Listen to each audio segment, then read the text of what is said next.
စက်ရုပ်ဟာကဘာမြေပေါ်ကိုခုတင်တင်ပဲဆင်းသက်ခဲ့တာဖြစ်ပါတယ်။သူဟာသူ့ရဲ့စွမ်းအင်လုံးပျောက်ဆုံးနေတာကိုသတိပြုမိသွားပြီးကောင်လေးတစ်ယောက်ကအဲ့ဒီလုံးကိုကောက်ယူသွားခဲ့တာပါ။စက်ရုပ်ဟာအဲ့ဒီကောင်လေးကြောင်းကားပေါ်တက်သွားတာကိုမြင်လိုက်တာကြောင့်ချက်ချင်းပဲ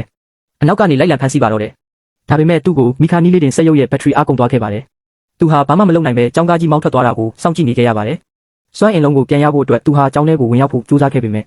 လုံခြုံရေးဝန်ထမ်းတွေရဲ့တားဆီးခြင်းကိုခံခဲ့ရပါတယ်။ဒါကြောင့်သူနောက်ကျောင်းပြန်လှည့်ခဲ့ရပါတယ်။စက်ရုပ်ဟာချန်စီယိုကိုကြော်တက်ဖို့ထပ်မံကြိုးစားခဲ့ပေမဲ့လည်းပြန်လည်အဖမ်းခံခဲ့ရပါတယ်။သူဟာအရှုံးမပေးခြင်းပေမဲ့သူ့ရဲ့ဘက်ထရီက100%သာအားကျန်ပါတော့တယ်။ဒါကြောင့်သူဟာလျှက်စစ်ကားအယောင်ပြခန်းအသစ်တစ်ခုတည်းကိုဝင်ရောက်ခဲ့တာ။မန်နေဂျာကသူ့ကိုလှိုက်လိုက်လဲကြိုးဆိုခဲ့ပါတယ်။စက်ရုပ်ဟာပတ်လဲကိုဝေးဝဲကြည့်ရှုလိုက်ပြီးပြခန်းထဲမှာ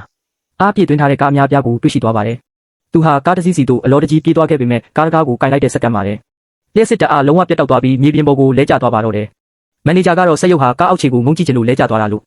ထင်မှတ်နေပြီးဘာတုံ့ပြန်မှုမှမရှိတာကြောင့်သူ့ကိုကားထဲဝင်ထိုင်ဖို့ကူညီပေးခဲ့ကားအကြောင်းကိုစတင်မိတ်ဆက်ပေးပါတယ်။အဲ့ဒီအခိုက်အတန့်မှာပဲစက်ရုပ်ဟာအာသွင်းကျိုးတစ်ချောင်းကိုထုတ်ယူလိုက်ပြီးကားရဲ့အာသွင်းပေါက်ထဲထိုးထက်ကတိတ်တဆိတ်အာသွင်းပါတော့တယ်။မန်နေဂျာကတော့စက်ရုပ်ဟာကားကိုသဘောကျလို့ကြည့်နေတယ်လို့ပဲထင်မှတ်ပြီးကားရဲ့လှုပ်ဆောင်ချက်တွေကိုဆက်လက်ရှင်းပြနေခဲ့ပါတယ်။ဒါပေမဲ့ရုတ်တရက်ဆိုသလိုကားရဲ့ဘက်ထရီအားကုန်သွားခဲ့ပြီးစက်ရုပ်ဟာကားတစ်စီးလုံးရဲ့စွမ်းအင်တွေကိုအကုန်ဆုပ်ယူလိုက်ပါတော့တယ်